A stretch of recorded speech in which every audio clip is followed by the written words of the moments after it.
My name is Erik Andor, and I have a little shop in Seattle. It's called Andor Studio. Yeah, I think of myself as a designer and artist and fabricator. When I was like in my early 20s, I sort of floated around for a while, didn't really know what I wanted to do. And then I wound up going to like a technical program for working in fashion, like in a production sort of way.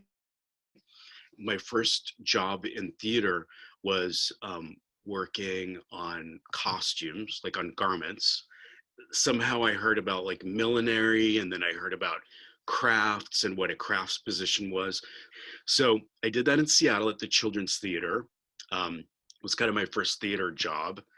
And then I had an opportunity to go work at the Santa Fe Opera and be like the lead craftsperson there. And then I got a job with Cirque du Soleil. So I worked with them for 3 years, and I worked on a resident show in Las Vegas, and I did costume stuff there. And then I sort of thought, how can I parlay this into a career and really like a way to make money? And so I decided that the way to do that would probably be to go to an industry town like Los Angeles. So I moved to Los Angeles. I had a contract there at the Opera House. And then I started working in commercial shops. And they built stuff for like films, movies, pop stars, and then did some stuff for Disneyland, did some film things, and some big commercial projects like like a Super Bowl commercial for Visa. Working down there, I met a lot of really talented people. I sort of developed my skills. Um, and then I had an opportunity to move to Europe. So I moved to Paris for a couple of years. I had a job initially building some monsters for kind of a Broadway type show about Louis X. And then I worked with some fashion designers over there. I worked for this guy, John Galliano, and a couple of other really like high profile fashion houses. And then I got a job at the Opera Garnier, which is the opera house that houses the ballet company in Paris. And then I came back to Seattle, um, and I've kind of been stuck here a little bit ever since. But I have this little shop, and I do all kinds of. Some of it's fun, some of it's weird, some of it's kind of oddball, and but I kind of enjoy working like this and doing these kind of weirdball projects. So a crafts job in theater is is related to the costume, but it doesn't have to do with garments. So you're not building garments, but you're doing things like maybe millinery or dyeing, aging, distressing, dealing with accessories, painting shoes, making shoes, armor, all of those sorts of things. So costume related, but not garment. So a commercial costume shop is like a different than theater. It's like a costume shop that um, makes costumes like for profit. It's a for profit business model, which is different than when you're building stuff for theater because they have a different sort of um, intention behind the work. You know, if your work like more in the commercial world, you're working with either like an ad agency or an art department of some kind of production company or ad agency, uh, or a commercial type designer. If you're doing something for theater, you're working more directly with the designer, let's say.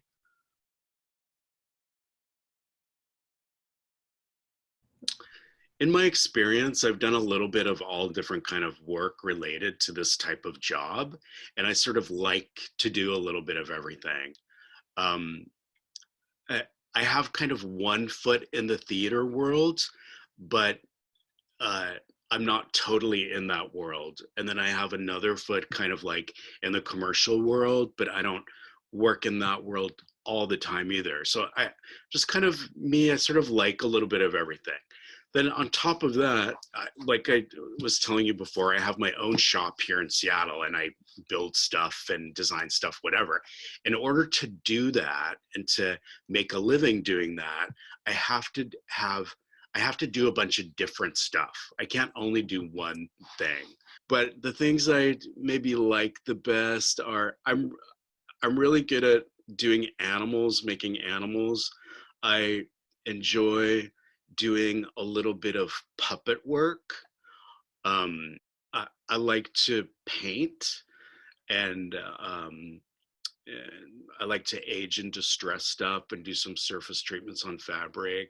I like to build things.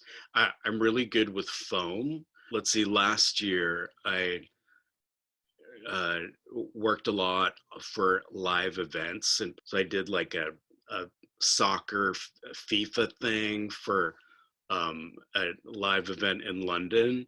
Last year I did a project for the New Jersey Devils, which is a hockey team in New Jersey. And that was kind of cool. So I made these kind of headpieces for live events. I also can work with the small dance company. So I work with all different kinds of people, artists, performance artists, or conceptual artists, pop star, or like a prop for something, or something for film or TV. If I'm designing, let's say for theater, like designing a play, that's a totally different process than if I'm building something for somebody in my shop. I say yes to most things that come my way. Once in a while, I say no if I feel like it's too complicated or if it's not really in my wheelhouse.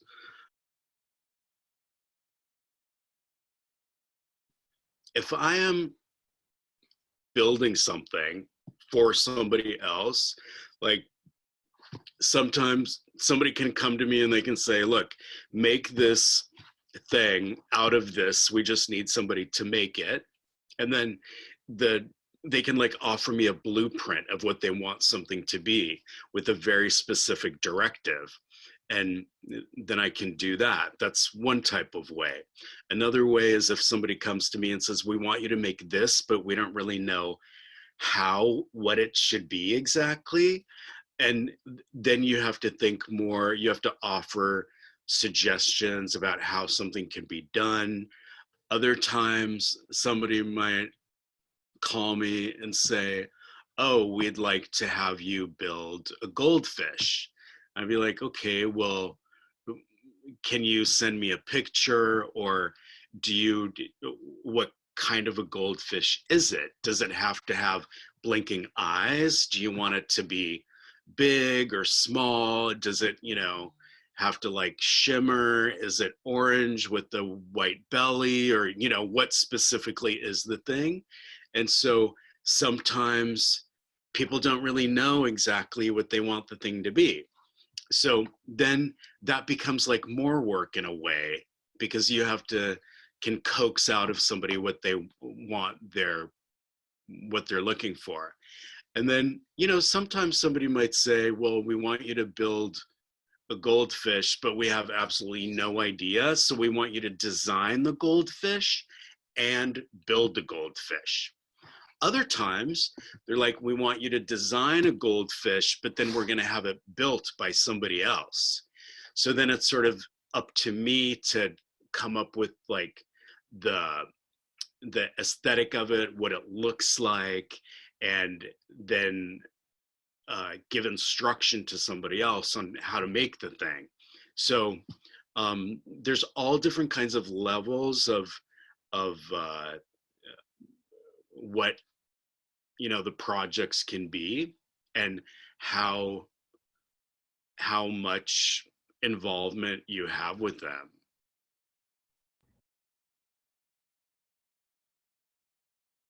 Your development time happens kind of in the beginning, and then you hope to finish that before you're like going into like production. I find that I almost have to like really make like a whole, I have to make prototypes for them to approve, but I also have to make prototypes for myself.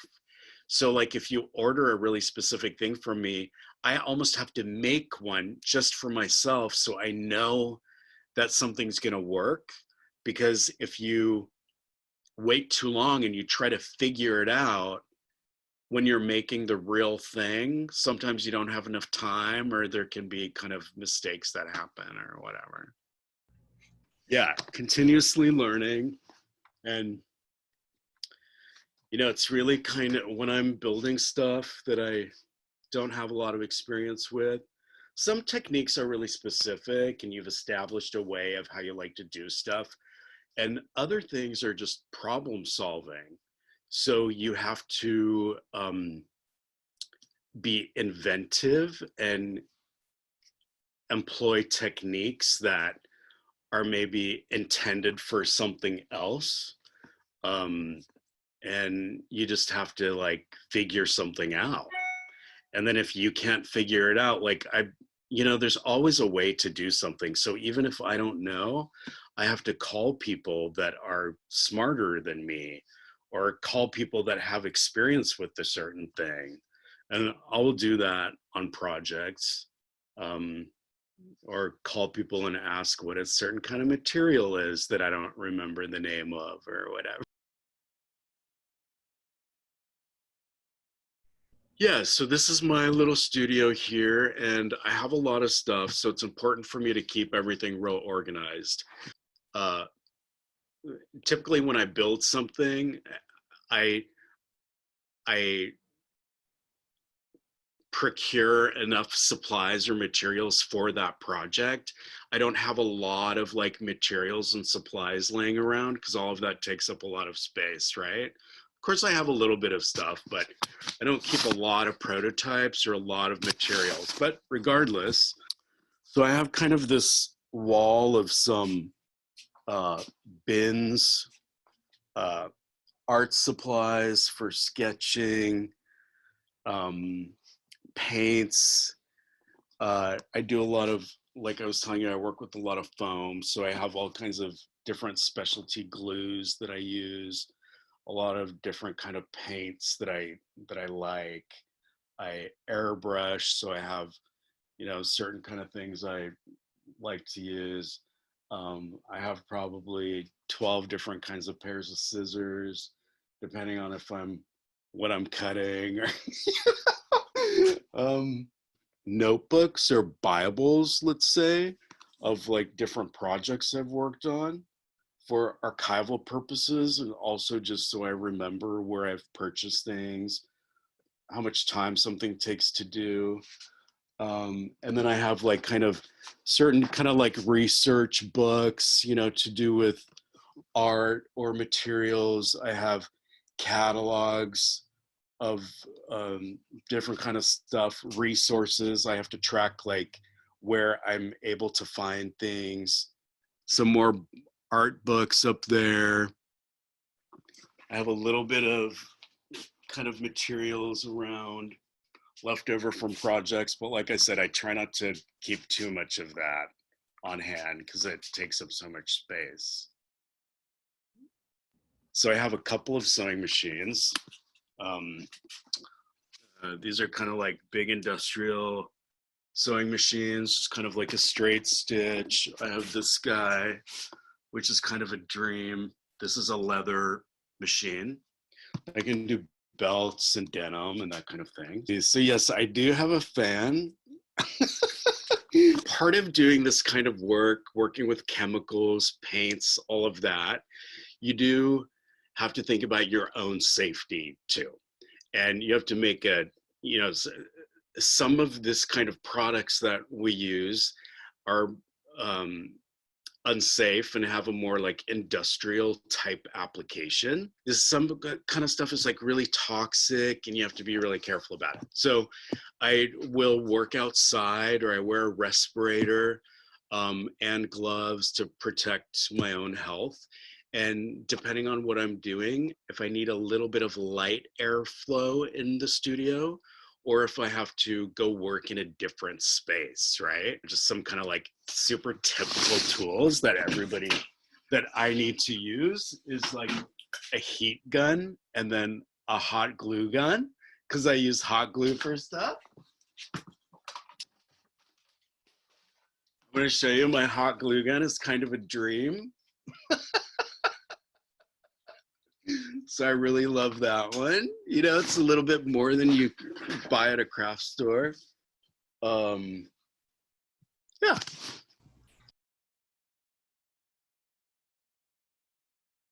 Yeah. Well, part of your initial directive, you sort of find out what is the person doing in this thing, like what's the goal. Like if something is meant for to last in like a theatrical production, or like it, like for instance for the Pacific Northwest Ballet, if a costume is meant to last for 30 years, you build it differently than if it's meant to last for a day shoot for a commercial. um and but you find out like what the needs of the costume are, which is different than what the needs of the performer is. um, and if something's meant to last for a long time, then you have to consider like how's it going to be laundered, or how's it going to be stored, how's it going to be shipped, does it have to come apart? Like there's a lot of those kind of considerations. Typically you do some kind of a mock-up or have some kind of a fitting with the artist or the talent that's wearing the thing that you're building. And usually you learn a lot in that process, or you get a lot of feedback from the person wearing it. um, Other times I have to kind of educate the person wearing the thing, like this is how this works, or this is how you're gonna put it on, or you can only wear it for 20 minutes at a time, you know. Or some costumes can be really difficult to put on. Like I built a robot for Odessa video a few years ago, and you know that person wearing that costume, it took a couple of other people to dress him in it.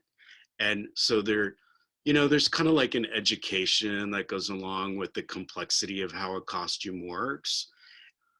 The performer needs are one thing, and then costume sort of specifications are another thing. Like, oh, maybe here's a thing but you can't sit down in it, or here's a costume but you cannot uh, use the restroom while you're wearing it, you know. So there's all kinds of things to think about. But yeah, you do some kind of mock-up, you go into a fitting. um, you have to negotiate a lot of stuff. uh, Sometimes maybe a designer wants one thing, maybe the person wearing the costume wants another thing. Or you have to think about safety. You have to think about things like weight. If something is too heavy on somebody's head, if something is, you know, too heavy on somebody's back, different people can deal with different kind of stuff. And hopefully the talent or the performer will tell you during the early stages what their own needs are. But you're trying to, you know, please a few different people. You're trying to please the artistic um, elements of the costume, the needs of the performer, the needs of the production, uh, what the designer wants. Maybe the designer wants something different than what the performer is willing to, you know. And then all performers are different. Some performers don't have a choice. Some performers can be very high profile and can control the whole process. Like if you're I worked for the Rockettes for 3 years. And if you're a dancer for the Rockettes, you have absolutely no choice about what goes on your body, right? It's like, this is the costume. The job is to wear the costume. If you complain about it, you're fired or whatever, right? But if you're somebody like, I don't know, like a pop star or whatever, of course, then you're making all of the the choices. So everything's a little bit different. You just kind of have to navigate every project a little bit differently, I guess.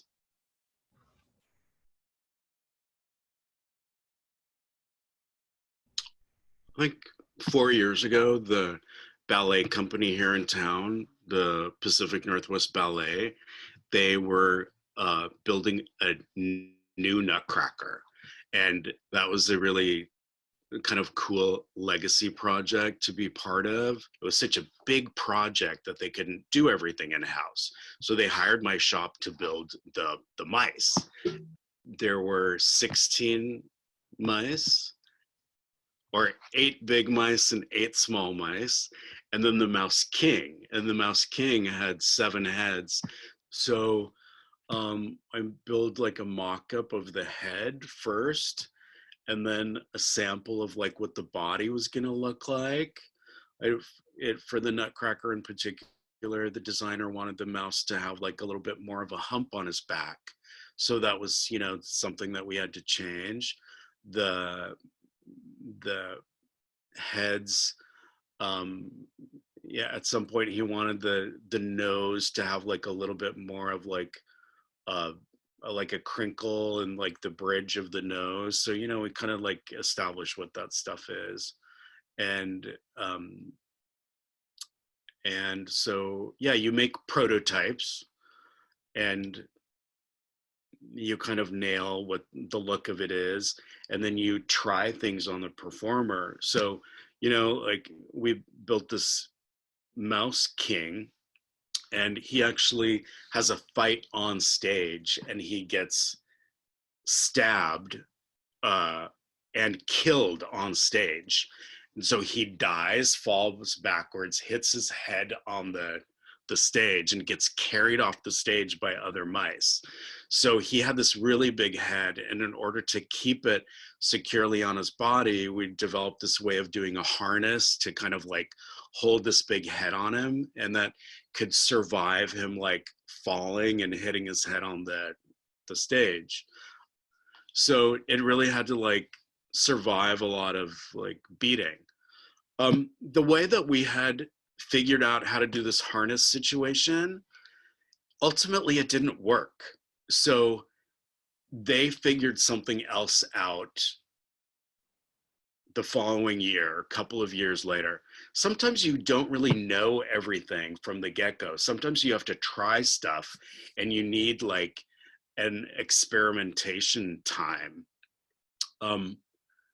In my experience with mascots, I had done this kind of technique in the past that had worked really well, but ultimately it didn't work for the ballet. It didn't work for the needs of the performer. It didn't. It wasn't good for the head. It wasn't good for the back of the performer. So they worked really hard on developing a different way of making that happen.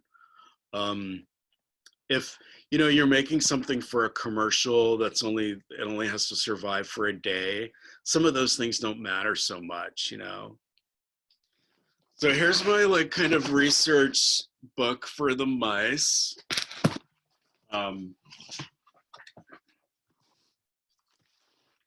of like all my materials that I used.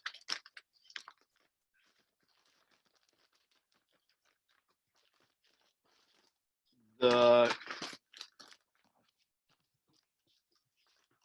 is kind of what the mice look like. So this production is designed by a fellow named Ian Faulkner, and he has a really particular way of doing animals. He's very stylistic in his work, and his tails are kind of specific. They have this sort of arc to them. So I take a look at the tails. I think about, okay, I want them to be lightweight. And then I have some experience making tails, and I'm pretty good at tails. It's something that people come to me for. So I have my own particular technique. So basically what I do is I develop kind of a pattern. Like you can kind of see, I figure out what the shape of it actually is, how big the tails need to be. And then I like to use this kind of foam, which is a polyethylene. It's the same kind of foam that a lot of cosplay people use. It's the same kind of foam that like yoga mats or floor mats are made out of, but you can buy it in different densities and different widths. So I started with this one, which was maybe 1.5 inches wide. And then I glue a couple of layers together like this off of my pattern. And then I carve it so it's round. Carve it so it's round, split it down the center, and I put like a piece of some kind of fabric in there. On this tail, I use something called Ponte, and it's like impregnated with this really heavy duty glue. And then I cut these notches into it for movement. So I make tails in the same way that those kind of wooden snake toys are made. And then it does something really cool. The foam is super lightweight, and it can stay like, because it's so lightweight, it can really stay erect off the body. And because I do this kind of thing with the core down the center of the tail and cut these notches, it has this like really cool movement. Has kind of a natural kind of a movement to it. You know, it can only move in one direction, like it doesn't go the other way also, but this is like a really good kind of a tail technique that I like. And then of course you cover that with fabric. So I always cover tails with like 2 layers of fabric. One is kind of helps to hold the foam, and then the second layer of fabric kind of glides over the base layer. So there's a kind of like when you put 2 layers of fabric together, they kind of lubricate each other in a way. So it like is like a nicer quality to the tail. Yeah. So then another kind of project, I was asked by this kind of well-known drag queen named Jinx Monsoon. She had won a season of RuPaul's Drag Race. So when she was going back to hand over her crown, she wanted to wear a crown that was sort of representative of the city she was from. So she asked me to build a crown for her. And just to show you, like in the building of this, casting it out of this plastic material, you know, I had to do a lot of samples. I had to do color samples, and this is kind of, you know, it's like working in a laboratory or a chemistry shop. So I do all these like different samples of different mixtures of the pigments and what works the best. Some of it didn't work. Like this one's really flexible, for instance. You know, some of them turned out better, but you know, this is like a new skill that I was trying to, you know, develop, and a new process I had never used before. So I always have to like try a lot of samples. It just takes a lot of time. And then here it is. So this is actually a really cool thing that I made, and I typically don't do this sort of work. So this was more like a labor of love. They actually turned it into a toy, right? It was like those pop figures. They did a figure of Jinx Monsoon, and they included the crown, which was super fun for me, to see it.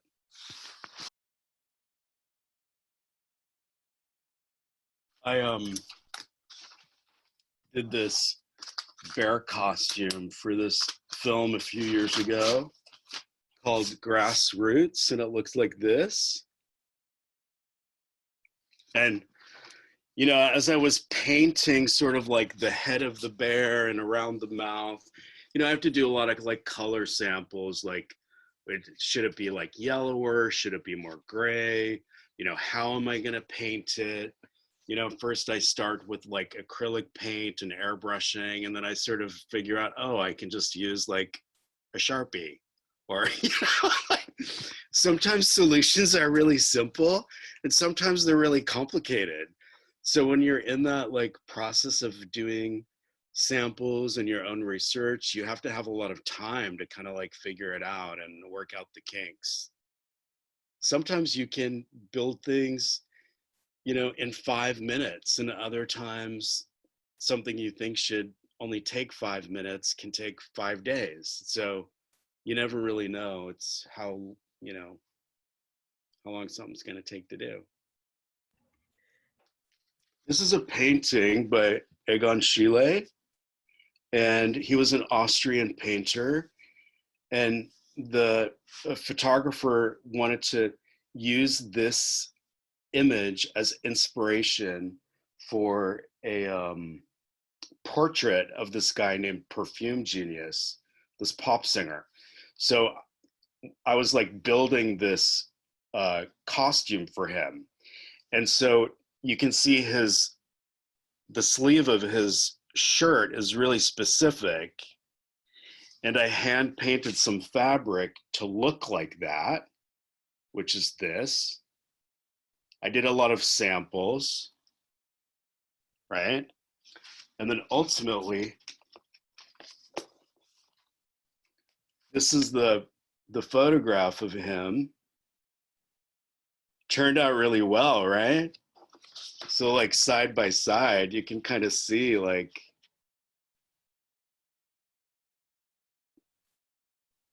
right? So sometimes things are so like specific, you're trying to achieve a certain thing, it takes a certain kind of patience and figure something out. Anyway, that was kind of a fun project because he's a really fun guy, really sweet guy. And the concept was cool, right? So it's collaborative because I'm working with a photographer and the talent, and then also, it's like happening in a photo studio. So they're lighting it, and there's like a makeup artist and, an art director. And so that's kind of fun if you like the people you're working with.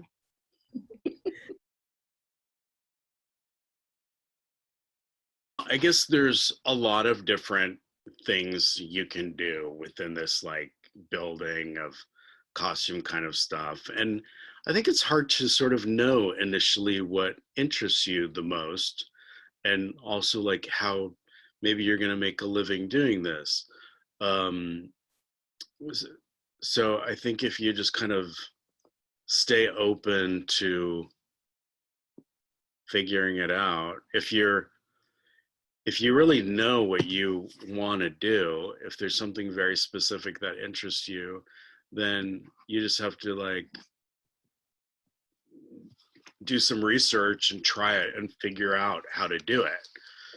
So people who work with their hands, sometimes they have like a natural aptitude for it and sort of have a natural talent for doing that.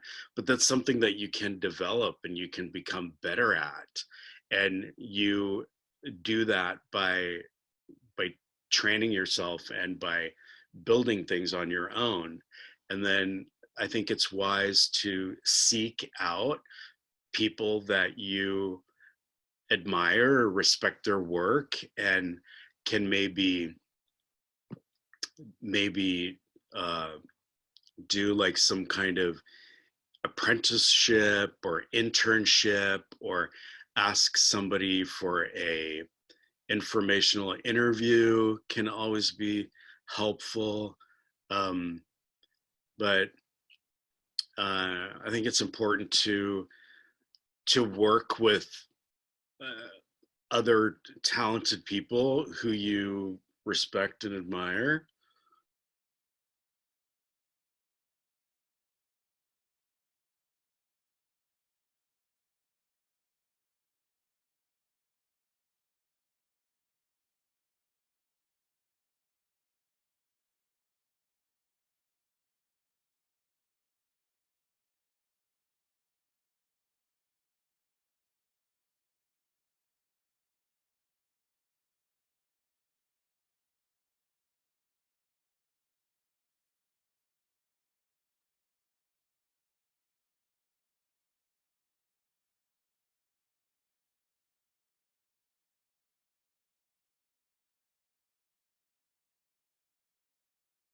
And you can check out my Instagram